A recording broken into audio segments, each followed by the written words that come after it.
आवाज की दुनिया के दोस्तों, आप सभी को मेरा यानी हेमंत कुमार का प्यार भरा नमस्कार। आज मैं आपकी खिदमत में हाजिर हुआ हूँ बच्चन साहब के बारे में। एक अलग अंदाज जो उनका रहा है, माँ बाप के प्रति उनके क्या रवैये रहे हैं, उसके बारे में कुछ बातें करने के लिए। तो बच्चन साहब, जैसा कि हम सभी जानते हैं कि उनकी हर अदा में ये बात जाहिर होती है कि वो अपने माँ बाप का कितना ज़्यादा सम्मान और कितनी इज्जत आदर करते हैं। एक बार क्या हुआ कि बच्चन साहब को जब उनकी इच्छा थी कि भाई वो जया भादुड़ी के साथ में लंदन जाकर के कुछ समय बिताएं, इंग्लैंड जाकर के। तो उन्होंने जब इसके बारे में अपने माँ बाप से पूछा तो उन्होंने कहा कि भाई मैं जया के साथ में जाना चाहता हूँ इंग्लैंड। और ये वो उस समय की बात है जब उन्होंने शोले फिल्म को साइन किया ही किया था। तो उनके पिता ने यानी हरिवंश राय बच्चन, डॉक्टर हरिवंश राय बच्चन ने उन्हें कहा कि भाई जाने से पहले तुम शादी कर लो, उसके बाद ही तुम जाओगे। बस अब कुछ लोग इस बात को सोचते हैं कि यार ये बहुत ज्यादा धकियानुसी बातें हैं और ये आज की तारीख में, आज के समय में ये बातें उपयुक्त नहीं लगती हैं, लेकिन ऐसा नहीं है। ये सोच ही एक अच्छी सोच है जो कि हमें संस्कारवान बनाए रखती है। और अमिताभ बच्चन खुद भी इस तरह की बातों के समर्थक हैं और वो इस तरह से अपनी जिंदगी को जीते हैं बड़े संयम से। गलतियां बच्चन साहब से भी हुई, लेकिन मैंने क्या कहा कि जो एक बार उनसे गलती हुई वो फिर बाद में उनसे उस तरह की गलती कभी नहीं हो पाई। और इस तरह का उनका जो संबंध है अपने बच्चों के साथ में भी रहा है। कुछ लोग इसे पिछड़ापन मानते हैं और वही सोचते हैं कि सदियों पुराने जो मानदंड है उनकी अवज्ञा करना, उन बंधनों को तोड़ना एक इस तरीके से है कि जैसे हमने कोई स्वतंत्रता को प्राप्त कर लिया है। लेकिन यह बात कोई जमने वाली बात नहीं है। और यही कारण है कि जो लोग इन बातों को बेड़ियां या इन बातों को एक समस्या समझते हैं, वो वास्तव में सामाजिक और मनोवैज्ञानिक समस्याओं का सामना कर रहे होते हैं। आजकल क्या है कि आधुनिकता को एक अजीब तरीके से परिभाषित करने की कोशिश कर रहे हैं लोग बाग, फिर भी उनको शांति नहीं मिल पा रही है। तो बच्चन साहब जो है वो अपनी जिंदगी को संयमित रूप से जीते, ये आपने देखा भी होगा। और उसके पीछे उनके माँ बाप की जो सीख है उसका बहुत बड़ा योगदान है। बच्चन साहब अपने माता पिता के अंतिम दिनों तक उनके साथ रहे और हमेशा रहते थे। आपको ये शायद मालूम हो कि बच्चन साहब हर सुबह अपने माँ बाप को फोन करते थे, उनसे उनकी राजी खुशी, कुशलता, मंगल सब लेते थे, चाहे वो कहीं पर भी हो।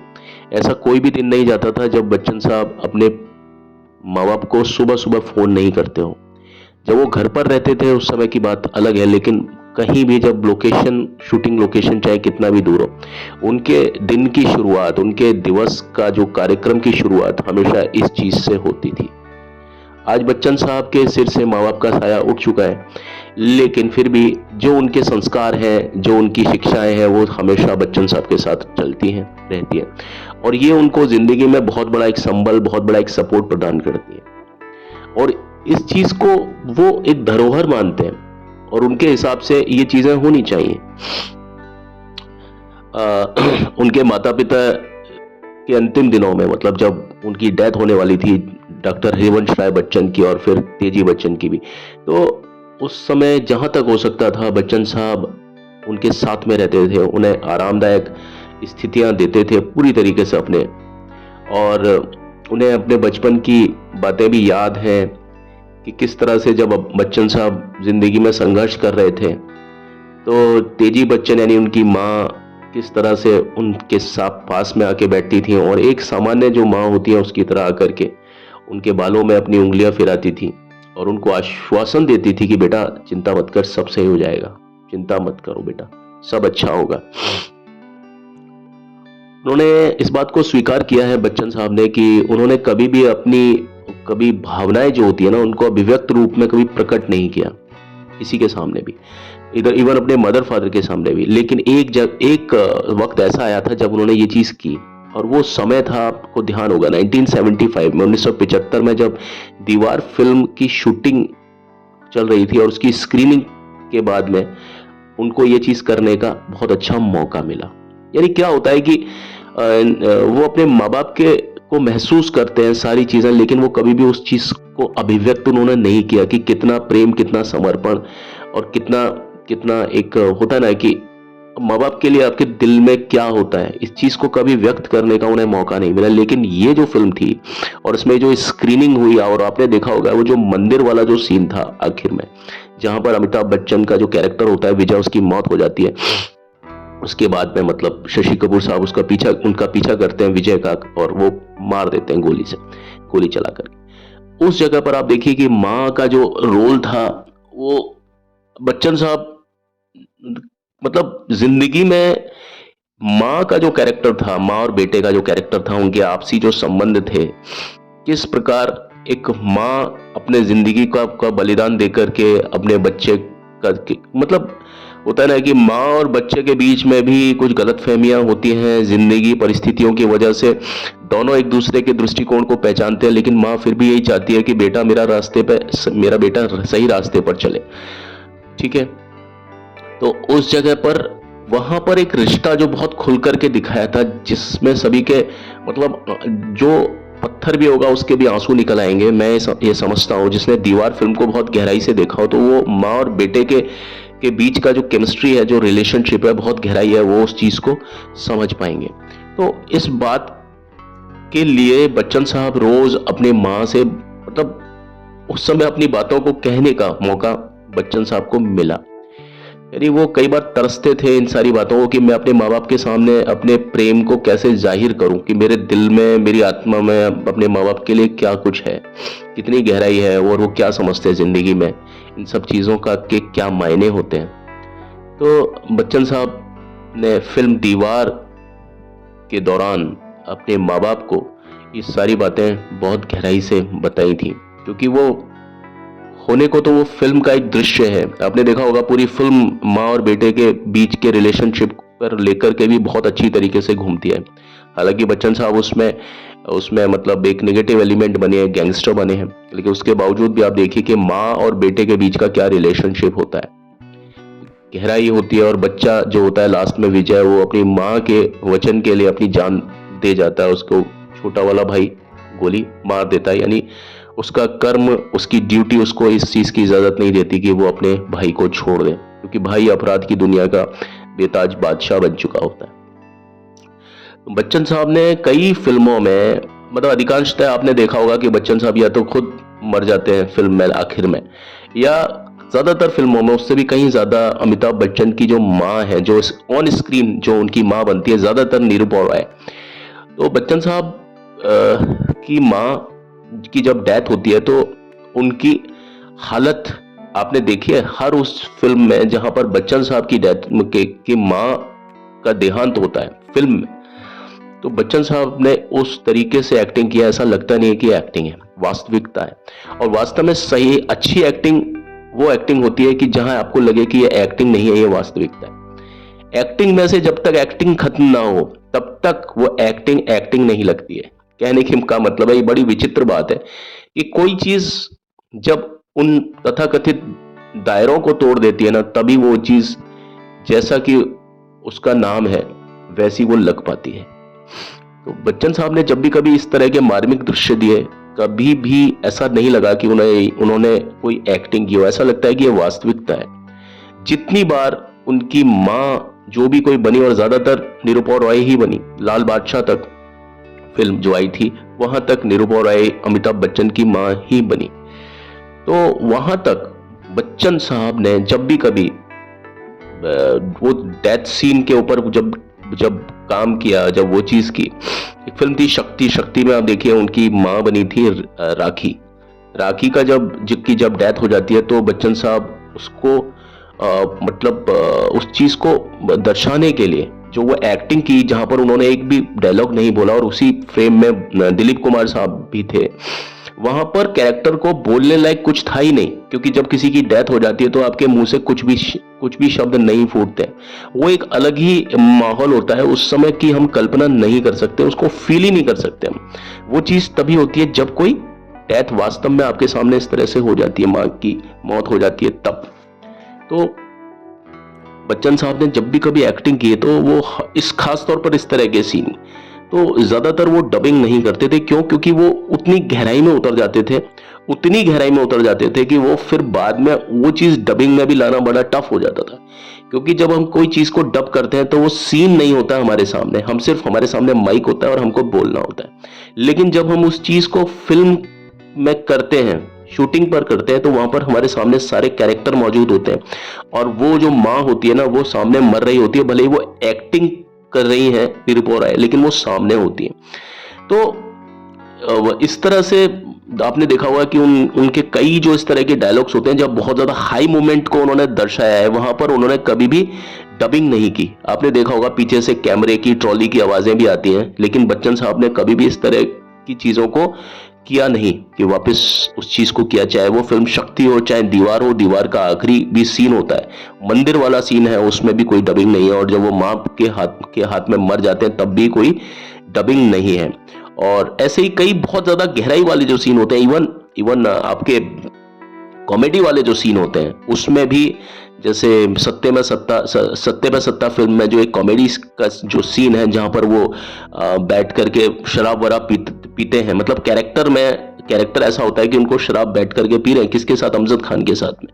वहां पर भी डबिंग नहीं हुई है। क्यों? क्योंकि वो बहुत गहराई में उतरने वाला जो सीन है ना, जहां पर वो बहुत इंटीमेट होते हैं सामने वाला व्यक्ति के साथ में, वो चीज डबिंग में लाना इम्पॉसिबल होता है, क्योंकि आपके सामने वो कैरेक्टर मौजूद नहीं होता, वो व्यक्ति मौजूद नहीं होता। अब सामने आप किसके सामने अपनी बात का संप्रेषण करेंगे? नहीं कर सकते, ठीक है ना। तो वो इस तरीके से पूरी गहराई में उतर जाते हैं। और मैंने अक्सर इस चीज को देखा है कि बच्चन साहब जब मौत का जो दृश्य होता है ना, चाहे तो खुद का या अपनी माँ का, मैंने बताया है कि स्क्रीन पर उनकी माँ को आपने कई जगह पर मरते हुए देखा है, कई जगह। हम फिल्म में भी वो माँ की मौत होती है, आशा शर्मा उनकी माँ होती है उस समय। तो हम फिल्म की बात कर रहा हूं, और कई फिल्मों में हमने देखा है कि कैरेक्टर्स की मौत होती है। और ज्यादातर में आज माँ की जब डेथ होती है तो उसके बारे में अमिताभ बच्चन का क्या क्या रवैया होता है स्क्रीन पर। लेकिन वो स्क्रीन नहीं है उनके लिए, वो वास्तविकता से जीते। और अमिताभ बच्चन का शायद एक बार मैंने पढ़ा भी था कि बच्चन साहब का कहना था कि जिस दिन वास्तव में उनकी वास्तविक माँ यानी तेजी राय बच्चन का देहांत हो, तो शायद उन्हें उस समय इतना रोना ना आए। वो शायद इसलिए क्योंकि बच्चन साहब ने अपनी मां को ऑन स्क्रीन इतनी बार मरते हुए देखा है और उस पर उन्होंने वास्तविकता को जिया है। यानी वो सीन जो किया है वो एक्टिंग नहीं थी, वो वास्तविकता को जिया है। तो अब जब वास्तव में कभी उनकी मां का देहांत होगा तो वो, क्योंकि उन्होंने उस वास्तविकता को कितनी बार जिया है, और वो जो उस वास्तविकता की जो फ्रेशनेस है वो खत्म हो चुकी है, क्योंकि उन्होंने उस सीन को बहुत बार अलग अलग अंदाज में, मतलब उस चीज को उन्होंने महसूस किया है। और जब आप किसी भी एक इमोशन को बहुत ज्यादा बार महसूस करते हैं ना, तो फाइनली ऐसा होता है कि आप उस चीज की फ्रेशनेस, उसकी जो एक ताजगी होती है वो खो देते हैं, ठीक है। क्योंकि आप एक व्यक्ति की मौत के ऊपर बार बार नहीं रो सकते। आप जब पहली बार रोते हैं तो बहुत टूट के रोते हैं, दूसरी बार रोएंगे तो थोड़ा सा उसमें कमी आ जाएगी।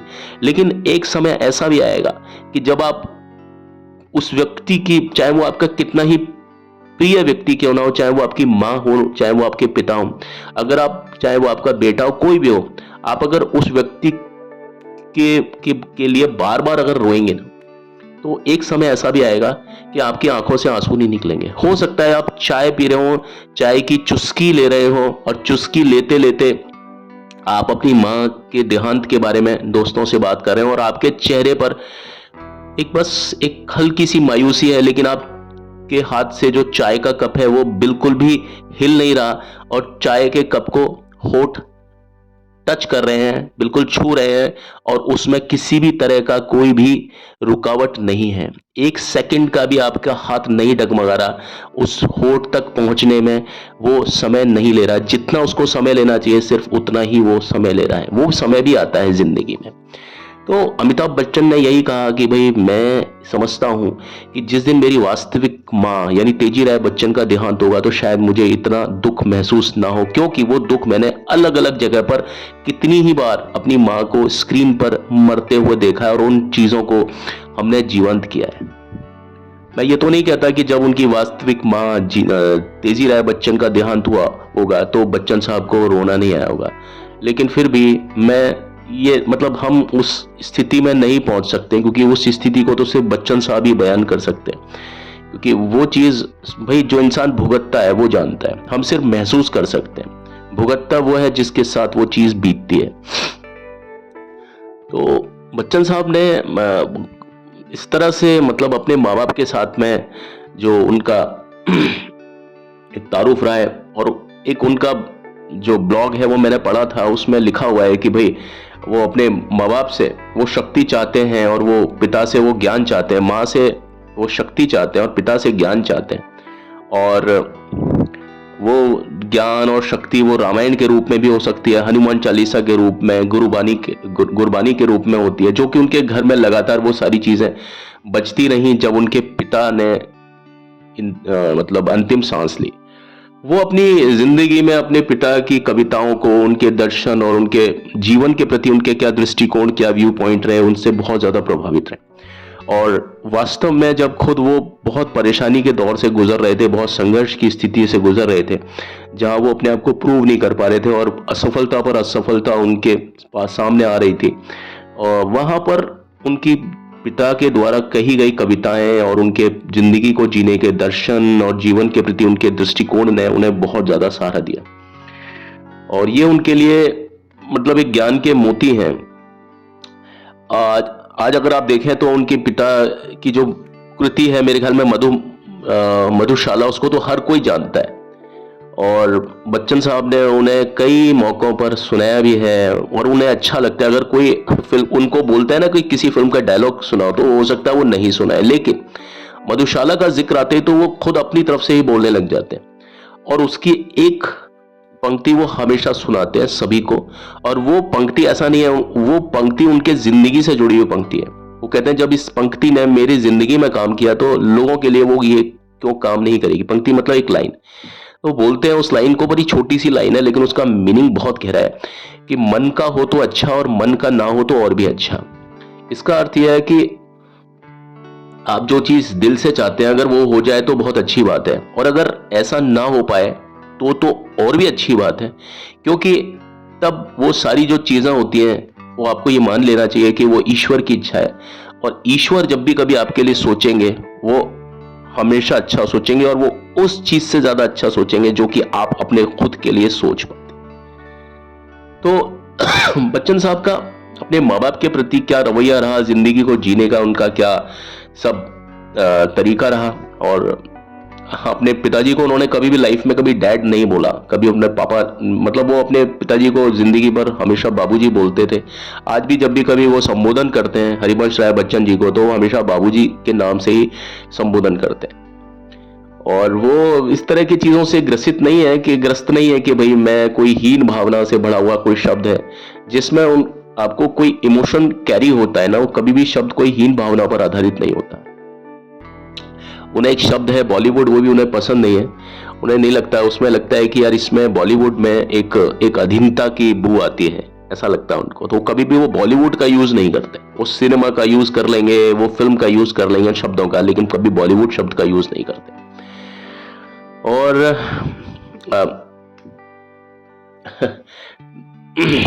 वो अब मैं क्या कहूं उनके बारे में कि भाई जहां से बात शुरू हो जाती है वहीं से अमिताभ बच्चन का जिक्र आ जाता है। और जब वो अपने स्कूल के समय में पढ़ते थे तो एक माहौल एक बार ऐसा भी आया था कि बच्चन साहब ने जब दिल्ली में जब किरोड़ीमल जो उनका कॉलेज था वहाँ एडमिशन लिया, तो जैसे अमूमन सभी के दोस्त वगैरह बनते हैं वैसे बच्चन साहब के भी काफ़ी दोस्त बने, और गर्ल्स भी होती थी, लड़कियां भी होती थी कैंटीन में जो समय व्यतीत होता था उनका। तो एक बार मेरे ख्याल में ऐसा होता है, सबके साथ में होता है, तो उनकी शिकायत बच्चन साहब की किसी ने कर दी उनकी माँ तेजी राय बच्चन से कि भाई आपका जो लड़का है वो लड़कियों के साथ घूमता है, बैठा रहता है कैंटीन में। तो तेजी राय बच्चन बल्कि इस बात पर गुस्सा होने की जगह, कोई आम अगर महिला होती है, एक आम माँ होती तो वो शायद गुस्सा करती, वो इस बात को सुनकर के गुस्सा होने के बजाय वो मुस्कुराई, बल्कि खुश हुई। उन्होंने जानते उन्होंने तेजी राय बच्चन ने उस व्यक्ति को क्या जवाब दिया होगा? उन्होंने एक जवाब दिया, उन्होंने कहा कि मुझे खुशी है कि मेरा बेटा जो है ना वो सामान्य है, मेरा बेटा नॉर्मल है। अगर वो इस उम्र में लड़कियों के साथ नहीं बैठेगा तो किसके साथ बैठेगा वो? इसका मतलब वो सभी को एक तरीके से लेता है। आप समझिए कि एक जवानी के समय में अगर एक लड़का एक लड़की के पास ना बैठे, उनसे कतराए, तो वो भी कोई अच्छी चीज नहीं है। और आपने देखा है कि भाई जिंदगी में कि अब ये चीजें इंसान को बहुत ज्यादा कवर भी करती हैं लाइफ में, कि आप कभी भी लड़का लड़की वाली दृष्टि से किसी को ना देखें, हमेशा एक इंसान वाली दृष्टि से देखें। अमिताभ बच्चन जब भी कभी स्क्रीन पर आए तो उनके सामने ये प्रश्न ही नहीं था कि सामने कौन खड़ा हुआ है। वो इज्जत करते हैं, इज्जत एक अंदरूनी चीज होती है, वो एक आत्मिक चीज होती है। लेकिन अगर आप किसी की बहुत ज्यादा इज्जत करते हो तो आप उसके सामने एक डायलॉग भी नहीं बोल सकते हो। तो ऐसा नहीं था। इज्जत करना एक अंदर की बात होती है, अंदरूनी बात होती है, आत्मिक बात होती है, लेकिन अपना कर्म जो है ना वो आपको दिखाना होता है। तो बच्चन साहब के सामने चाहे कितना ही बड़ा कोई कैरेक्टर आया, दिलीप कुमार साहब आए, तब भी बच्चन साहब का जो जो जोश था वो बहुत ज्यादा भारी था, बहुत तेज था उनका। शक्ति फिल्म में आप देखिए, दिलीप कुमार के सामने कहीं पर भी डाउन नहीं है, बल्कि ऊपर ही है, एक कदम ऊपर है वो। मैं जहां तक समझता हूं, मैं किसी के को कंपैरिजन नहीं करूंगा, लेकिन अगर आप इस चीज को मानेंगे, भाई जो अमिताभ है वो अमिताभ है, वो हरफन मौला है, वो हर चीज कर सकते हैं। अब उनको मैंने एक गाना का जिक्र दिया था, वो मैं बार बार वही बोलता हूँ, वो गाना था नसीब फिल्म का, जॉन जॉनी जनार्दन तरम तररम पम पम पम पम, रफी साहब की आवाज में, बहुत प्यारा गाना। आप उस गाने में देखिए कौन नहीं है, हर व्यक्ति है उसमें। उस समय का जो सबसे टॉप पर जो चल रहा था ना वो व्यक्ति भी है वहां पर, यानी अमिताभ थे उस समय टॉप पर, लेकिन उसके साथ में कौन कौन थे स्क्रीन पर? आपके अमिताभ बच्चन के अलावा आपके शम्मी कपूर भी हैं उसमें, राज कपूर भी हैं उसमें, आपके आपके रणधीर कपूर भी हैं उसमें, धर्मेंद्र भी हैं उसमें, आप देखिए विजय अरोड़ा भी हैं उसमें, राजेश खन्ना भी हैं, शर्मिला टैगोर भी हैं उसमें, कितने लोग हैं उसमें। लेकिन फिर भी आपका जो निगाह है ना वो बच्चन साहब के ऊपर इसलिए टिकती है, क्यों? क्योंकि उनका कॉन्फिडेंस है, और वो सामने जब कोई व्यक्ति होता है ना तो उससे बिल्कुल भी प्रेशर में नहीं आते हैं, बिल्कुल दबते ही नहीं है वो, अपनी एक्टिंग में बिल्कुल बरकरार होती है उनकी। चाहे वो सामने परवीन बाबी हो, चाहे वो रेखा हो, वो मतलब ये होता है ना, कॉन्फिडेंस उनका लेवल, कॉन्फिडेंस का इतना हाई होता है उनका लेवल कि सामने कैरेक्टर उनको खा नहीं सकता। बल्कि कई बार ये होता है कि वो मैं एक बार देखा था मैंने, मतलब एक बार मैंने पढ़ा था इस चीज को, और महसूस भी किया कि शायद आपको मालूम हो कि एक फिल्म बन रही थी दुनिया मेरी जेब में, क्योंकि सारी की सारी ये दुनिया मेरी जेब में।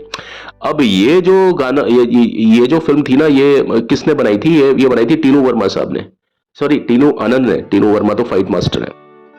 टीनू आनंद साहब की फिल्म थी, और उनका ये ड्रीम प्रोजेक्ट था। जब वो स्टार्ट में शुरुआत की थी उन्होंने सत्यजीत रे के स्कूल से, यानी उनके उनके मतलब उनकी छत्रो छाया में उन्होंने निर्देशन सीखा। किसकी बात कर रहा हूं मैं? टीनू आनंद की बात कर रहा हूं, जिन्होंने बाद में अमिताभ बच्चन को लेकर के उन्होंने सारी फिल्में बनाई थी, जैसे कि कालिया, शहंशाह, मैं आजाद हूं, ये फिल्म, मेजर साहब। ये आप देखिए, शायद मेजर साहब, आई थिंक, मैं देख लीजिएगा आप, शायद याद, ये तो एक फिल्म और बनाई थी उन्होंने, तो टीनू वर्मा की फिल्म थी, आप देख लीजिएगा एक बार। तो इन सभी फिल्म से पहले, जो सबसे पहले जो फिल्म बनने वाली थी, जो अंततः अमिताभ के साथ में नहीं बन पाई, उस फिल्म का नाम था दुनिया मेरी जेब में। दुनिया मेरी जेब में जब फिल्म, एक्चुअली टीनू आनंद ने यही सोच के बोला था कि भाई मैं अगर अपनी कोई पहली फिल्म बनाऊंगा तो बच्चन को ही लूंगा, अमिताभ बच्चन को लूंगा। और वो जो समय था, वो उस समय अमिताभ बच्चन शोले की शूटिंग के लिए मुंबई से बेंगलोर की तरफ जा रहे थे, और वो अपने कमरे में थे और अपना पूरा ब्रीफकेस वगैरह संभाल रहे थे खुद अपने हाथ से। तो टीनू आनंद ने कहानी को बताया कि भाई मैं ये फिल्म बना रहा हूं और मैं आपको एज अ हीरो लेना चाहता हूं इसमें। तो बच्चन साहब ने कहा कि मैं आपके पास में अभी 4 दिन के बाद में लौट करके आता हूं और आपसे पूरी कहानी सुनूंगा। अब उसके बीच में बच्चन साहब तैयार हो गए। हालांकि उस समय उनकी फिल्म शोले आई नहीं थी, अभी जंजीर के बारे में चर्चा थी, जंजीर भी नहीं आई थी, और दीवार की शूटिंग भी चल रही थी उस टाइम पर, हो चुका था कुछ ऐसा। तो वो बहुत ज्यादा खुश थे टीनू आनंद और उन्होंने ये बात बताई ऋषि कपूर को। ऋषि कपूर भी बहुत ज्यादा इंटरेस्टेड थे अमिताभ बच्चन के साथ में काम करने के लिए, और उन्होंने इस चीज के लिए पार्टी वगैरह भी कर ली कि भाई बहुत अच्छा है कि भाई बच्चन साहब आएंगे 4 दिन के बाद में और कहानी वानी सुनेंगे और उसके बाद में हमारी इस फिल्म की शूटिंग हो जाएगी। और ऋषि कपूर के साथ में अमिताभ बच्चन, बच्चन के साथ में ऋषि कपूर, कितना अच्छा एक मतलब केमिस्ट्री होगी उसकी। लेकिन बाद में ये उनको इस बात का रियलाइज हुआ कि उनके एक दोस्त है, उनका नाम मैं बताऊंगा बाद में, वो एक अलग से वीडियो बनेगी मेरी। उस समय उन्होंने बताया, जब मैं आपको पूरा टीनू आनंद के बारे में जब डिफाइन करूंगा तब इस चीज को बताऊंगा, अभी मैं बात बताऊंगा तो सारी चीजें ओपन हो जाएंगी। तो उस व्यक्ति ने बताया, सारे लोग पार्टी वगैरह कर रहे थे कि यार बहुत अच्छा है भाई, अब तो कोई रुकावट नहीं है। बच्चन ने भी बोल दिया, अमिताभ बच्चन ने, कि भाई मैं फिल्म में काम करूंगा और अब तो बहुत मजा आएगा, ये मेरी पहली फिल्म ही हिट हो जाएगी, क्योंकि इसमें बच्चन जब जिस फिल्म में होते हैं उसकी गारंटी होती है कि वो पिक्चर मतलब ले जाती है, क्रेडिट ले जाती है। तो हर एक नए इंसान को इसी तरह के पल की तलाश होती है, ऐसे व्यक्तियों की जरूरत होती है जो कि उनकी बात को पहले ही मतलब प्रयास को एक दुनिया के सामने पहुंचा दे। तो बहरहाल उस पार्टी में उनके एक फिल्म के मतलब फिल्मी एक हस्ती है वो आए और उन्होंने ये बोला कि भाई ये तुम पार्टी वगैरह दे रहे हो, इसमें तुम्हारा कास्ट क्या है? तो उन्होंने बोला बच्चन साहब है। अच्छा ठीक है, अच्छा उनका रोल क्या है? तो उन्होंने कहा कि भाई ये 2 भाइयों की कहानी है, जो मतलब सर्कस वगैरह में काम करता है वो भाई, और वो स्ट्रिप्टीज करते समय क्या होता है कि उसका पैर टूट जाता है, वो बहुत नीचे आके गिर जाता है और वो विकलांग हो जाता है। तो अमिताभ बच्चन इसमें बिल्कुल विकलांग बने हैं, यानी वो एम्प्यूटेड हो जाते हैं। तो उन्होंने कहा कि ये तुम बच्चन को लेकर के गलती कर रहे हो। अगर तुमने इसमें अमिताभ बच्चन को लिया और साथ में ऋषि कपूर को भी लिया और बच्चन साहब इसमें विकलांग बने, तो हर सीन में वो ऋषि कपूर को खा जाएंगे। हर सीन में ऋषि कपूर गया काम से, उसका करियर बनने से पहले ही खत्म हो जाएगा। ऋषि कपूर की उस समय फिल्में रिलीज हो चुकी थी, जहरीला इंसान मेरे ख्याल में, हाँ जहरीला इंसान भी आ चुकी थी, वो हंसनी मेरी हंसनी वो फिल्म आ चुकी थी, और उससे पहले बॉबी आ चुकी थी। अब वो फिल्में क्या है कि ऋषि कपूर की उतनी चल नहीं पा रही थी, बॉबी के बाद में उनकी जो फिल्में थी वो उतनी चल नहीं पा रही थी। और आपने देखा होगा कि ऋषि कपूर अकेले मतलब जब आते थे स्क्रीन पर तो वो फिल्में चलती नहीं थी, उनके साथ में कोई ना कोई सपोर्टिंग में देना पड़ता था, सपोर्टिंग कोई आर्टिस्ट देना पड़ता। तो ये फिल्म भी ऐसी थी कि जिसमें सपोर्ट में किसी व्यक्ति को आना था, और अमिताभ बच्चन हमेशा बड़े भाई के रूप में जमते हैं। इवन शशि कपूर के लिए भी एक फिल्म आई थी जिसमें शशि कपूर के वो छोटे भाई बने थे, वो फिल्म भी मैं आपको बताऊंगा कौन सी फिल्म थी। बाकी सभी में वो शशि कपूर के बड़े भाई ही बनते हैं, हालांकि वो शशि कपूर से उम्र में छोटे। तो उन्होंने कहा कि भैया ये तो बड़ी बेवकूफी कर रहे हो तुम, बच्चन को अगर तुम लोगे ना, अमिताभ बच्चन को, वो हर सीन में ऋषि कपूर को खा जाएगा। तो जब ये बात ऋषि कपूर को भी समझ में आई, उन्होंने कहा कि यार मेरा तो कबाड़ा हो जाएगा ऐसे, तो मैं कचरा मैं नहीं करूंगा अपना। तो फिर बाद में जाकर के सोचा और बाद में फिर अमिताभ बच्चन की जगह पर उसमें शशि कपूर को लिया गया। तो आपने देखा होगा दुनिया मेरी जेब में शशि कपूर जो है वो बने हैं, जिनका पैर वैर कट जाता है और वो स्ट्रिप्टीज मतलब उस तरह के आर्टिस्ट होते हैं जो शैडो जंपिंग वगैरह करते हैं, उस तरह से कुछ चोर वगैरह का कैरेक्टर था उनका।